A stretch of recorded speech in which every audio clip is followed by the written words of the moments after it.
Thank you. Thank you. We're now ready for the forum for Lake County Sheriff.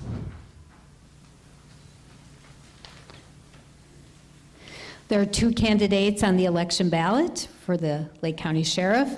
Incumbent Mark Curran is the Republican candidate, and John Idleburg is the Democratic candidate. Again, we flipped coins before, so we have our order set, and Mr. Idleburg will make the first opening statement, and Mr. Curran will have the answer to the first question. And this forum will run 20 minutes. And then we go to the close after that point. So we're now ready to begin with the first opening statement, which will be given by Mr. Idleburg. Good afternoon, everyone. My name is John Idleburg, and I'm running for sheriff for Lake County. I want to thank the League of Women Voters for this opportunity to talk. After serving in the United States Marine Corps, my entire career has been devoted to law enforcement, dedicated to the protection and service of others. As the Sheriff's Department, we have seen a series of failures, including wrongful death, which have cost us taxpayers millions in settlements. It's a failure of leadership. As sheriff, I will lead by example, always taking responsibility and ensure that our men and women in uniform have the training and resources they need to act with both wisdom and compassion. They deserve a leadership that matches their hard work, and so does Lake County. Again, my name is John Idleburg, and I'm running for sheriff for Lake County. Thank you. Mr. Curran. Thank you. I also would like to thank the League of Women Voters for having this forum here today. As you mentioned, my name is Mark Curran. I'm the Lake County Sheriff. I've been your sheriff since 2006. Prior to becoming sheriff, I was a prosecutor for most of my career at the county, state, and at the federal level as well. Went into private practice for a brief period of time where I represented murderers and corporations. Was elected sheriff in 2006. And the office that I took over was much like many other sheriff's offices throughout the country. Sheriff's offices historically have been a patronage place, and that's why there's such a big fight for them wherever you go in America.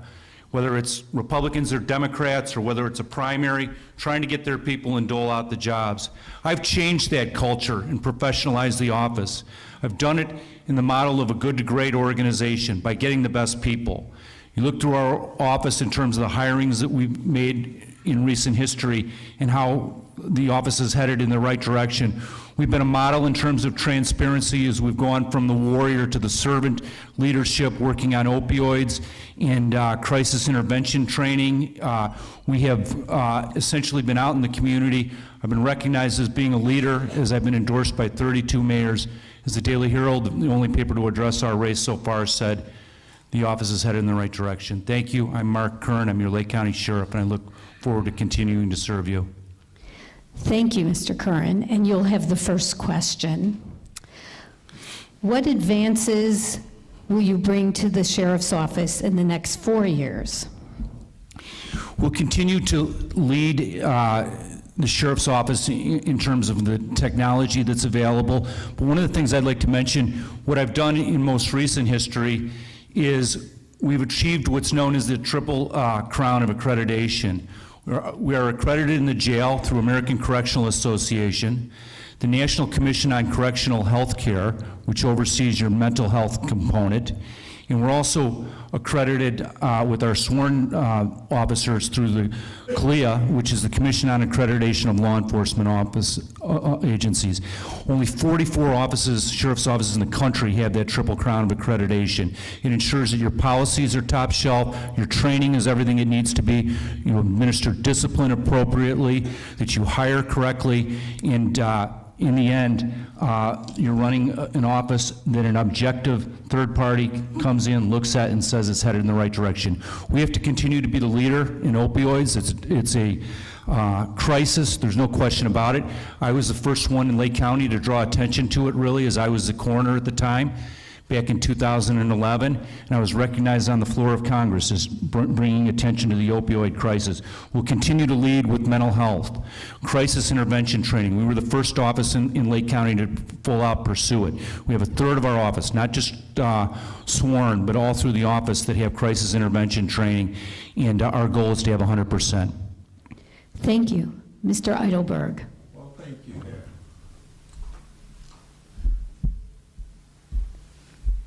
Mark, you mentioned keeping... Oh, let's bring the mic over to you there. Thank you very much. You talk about accreditation. Accreditation doesn't save lives. They don't save Lake County taxpayers from paying for your mistakes. Keeping Lake County safe is the responsibility of the sheriff. You can't even keep the jail safe from the death in the jail. What I propose is education and training for the individuals within the sheriff's department. I believe in innovation and bringing technology and bringing our officers in date with the community, and also give them the resources and the tools to do their job.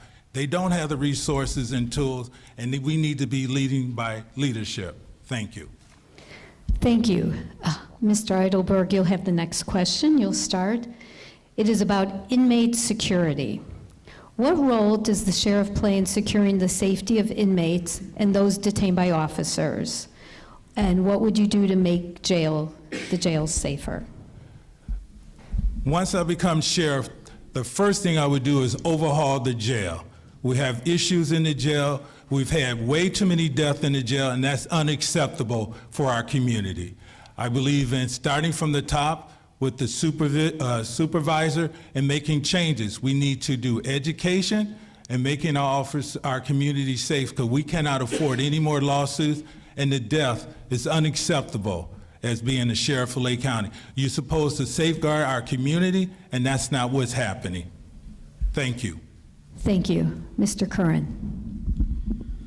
I think anyone that follows me and has historically know that I'm somebody that has great compassion for the inmates. I'm the sheriff that spent a week in his own jail 10 years ago, in a story that went national.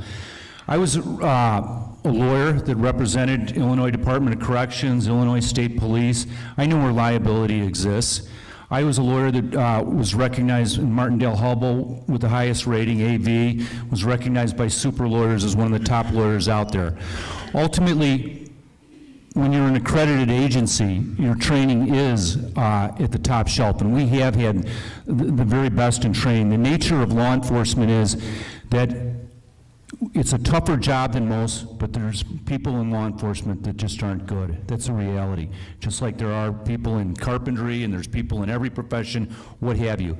So what you do when you have a sheriff is you want somebody that holds people accountable.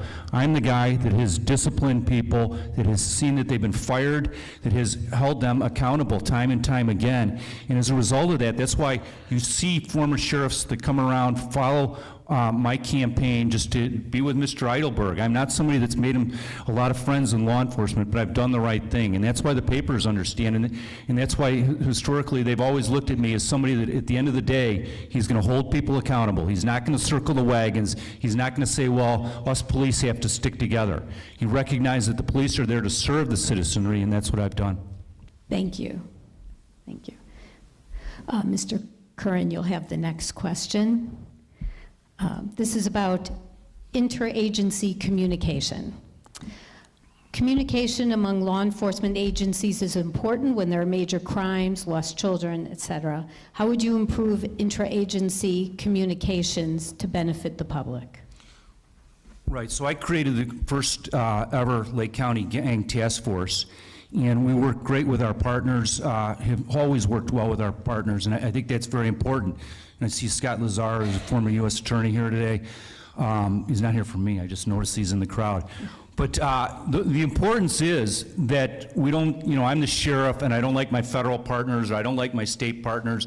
We have to work with each other, and that's essentially how we keep the county safe. And I have done that. I've had wonderful relations with ATF, FBI, right down the line, and they contribute to our task force.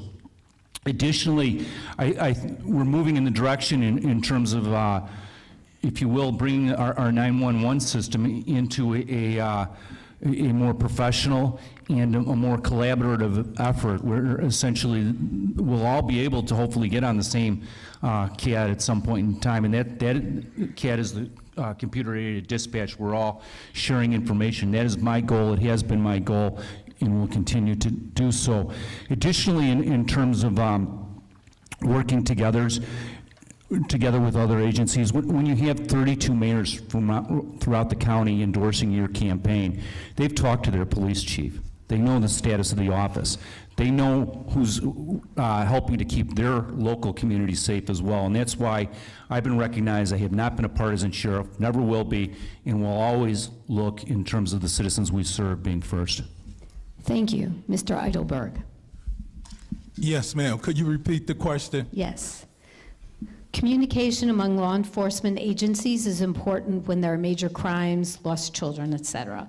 How will you improve interagency communication to benefit the public? That's a great question. And the reason why I say that is this. I'm a retired federal agent from the Treasury Department, over 32 years of government service. I have been trained by the best law enforcement agency in America, which is the FBI, Secret Service, Customs.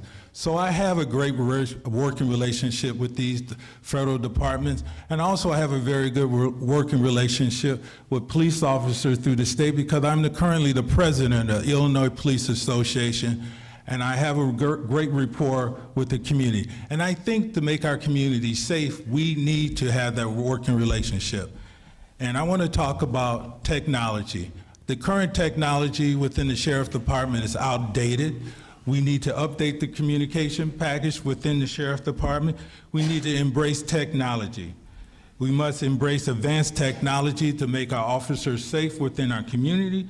We need to do global information sharing system mapping, organization information, and displaying graphic information in a manner that can help us utilize and reduce the crime and identify crime patterns within the community. Thank you. Mr. Heidelberg, you have the next question. This is on mental health. How can the Sheriff's Office assure that officers will interact safely with citizens who have mental health issues? That's a great question. Mental health is an issue within our community, and when you're the sheriff of Lake County, you have individuals who may have medical or mental health issues, and they're in the custody of your jail. And you have to have the resources and the people to identify the individuals that have mental health, and we have to educate them and train them. And we have to get medical staff in the jail to help with the individual with mental health conditions. And I believe in that. Every life is important, and we should not lose another life in our jail. Thank you. Mr. Curran. Thank you. As I mentioned before, essentially what we're doing right now is crisis intervention training. And the historical model with law enforcement was take control. You do that by screaming, get on the ground, and what have you. And essentially we learned that escalates the situation, especially when the suspect or the individual has a mental illness. Crisis intervention training, which deals with a lot of role model scenarios, deals with de-escalating, bringing it down. And we have done that. As I said, we have about 1/3 of our office right now that's been accredited, and if anybody's a member of Lake County United or is familiar with them, you could talk to them about how the Sheriff's Office has been leading in that aspect of crisis intervention training. We would have everybody CIT trained if the state would move in terms of offering more training. But we've been the ones that have been directing the training, but we can't put the classes on by ourselves. In addition to CIT training, we're out there in the community building the relations. We have them in the jail. We have all kinds of different programming throughout Lake County in dealing with addictions, and mental health is a component of that. The reality is, though, that the jails have been the dumping ground, and I'm somebody that's done everything possible, and I wish this was a longer forum, to try to decrease the jail population. Thank you. Now keep the mic, Mr. Curran. This next question is on officer discipline. What is the process for investigating disciplinary actions against Lake County Sheriff officers? Do you have any plans for any change or improvement of these policies? Thank you. I've been the sheriff for 11 years, and for 11 years I've been under budget. I've given money back to the county. I deal with, on a regular basis, 8 different bargaining units. Almost everybody that works for the sheriff's office is a member of a union. And essentially, so a union employee has significantly more protection than a private sector employee. But despite that, we haven't used it as an obstacle to say, you know what, they have all these rights, what have you. This is a bad police officer. He's out there violating rights. He's dangerous to the citizens. He's dangerous to our larger culture. He's dangerous to the rights of the accused. Let's just let it go. We don't want to deal with it. Plus, one of the hardest things to do is discipline law enforcement. You know, private sector, you say, you know, you're done. You say, okay, I'll go find another job. Law enforcement, a gun and a badge, that's the only way they've made a living. They're not going to make $100,000 doing something else that easy.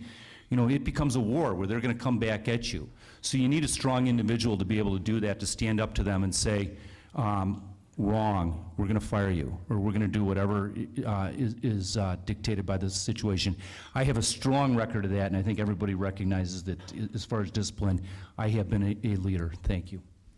Thank you, Mr. Idleburg. Yes. Could you repeat the question? Yes.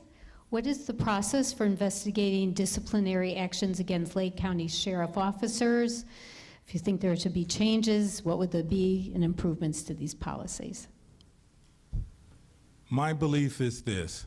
I think everybody should be treated fair and equally.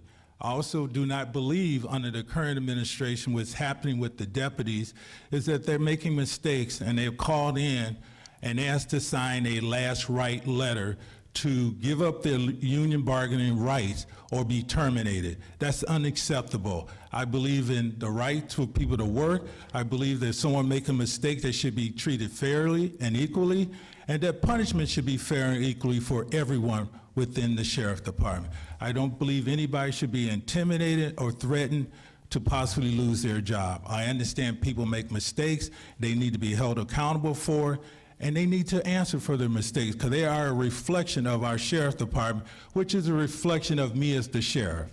And that's what I believe in. Thank you. Thank you. Mr. Idleburg, next question for you. Do you believe that, trying to read the handwriting, sorry. What would you do to make changes with the major crimes unit of the sheriff's office? Yes. I think the major crime unit is a great unit, but I also believe that we should have designated people working that unit. I do not believe that we have officers who are primarily designated to those particular units. We should have individuals that are assigned to that. And also under the major crime, we have other departments within there. But I also believe that the deputies who are working these major crime task force or these school task force, they're not designated to these particular programs. And I believe we should have people designated to the program just like with the school safety program. We should have officers that is dedicated to the school safety program.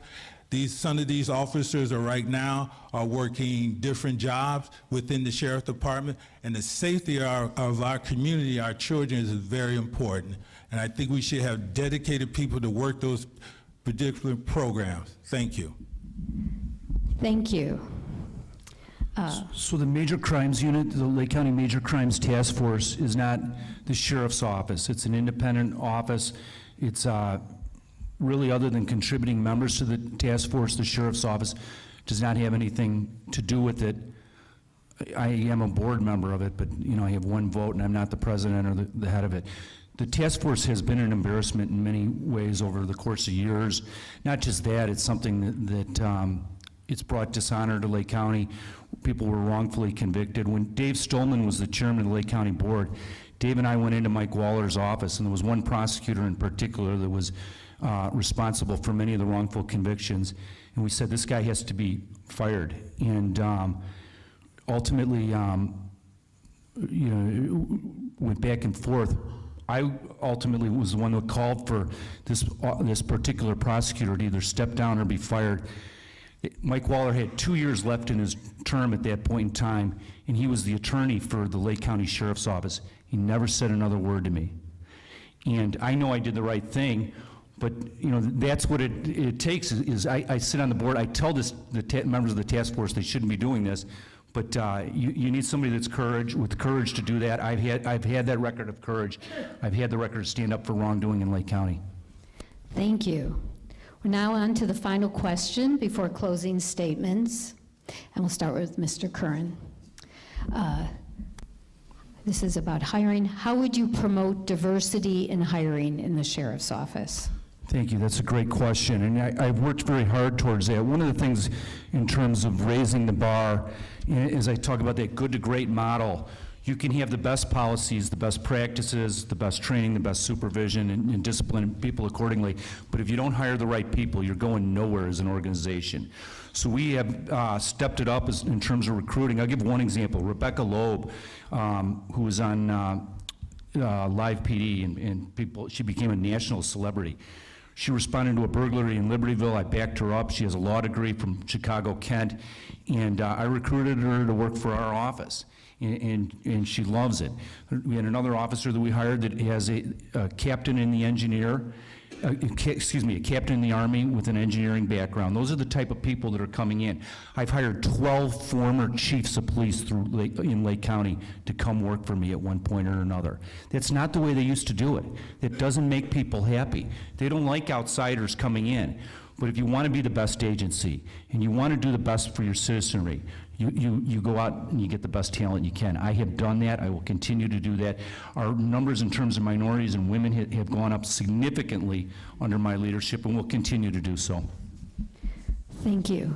Mr. Idleburg. Could you repeat the question again? How would you promote diversity in hiring in the sheriff's office? I think the Sheriff Department should be a reflection of the community that is served. I believe that we should reach out to the community and talk to young people, go to different colleges or universities, and also try to get our community within the young people to come and work for the Sheriff Department. But also, reference to the comment about diversity by our current sheriff is this.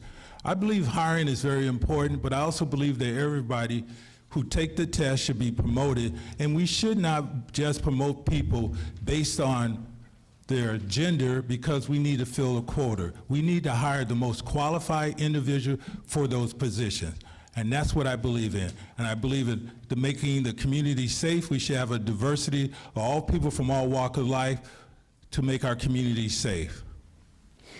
Thank you. We'll now do the closing statements. Mr. Idleburg, you're first. You have 90 seconds.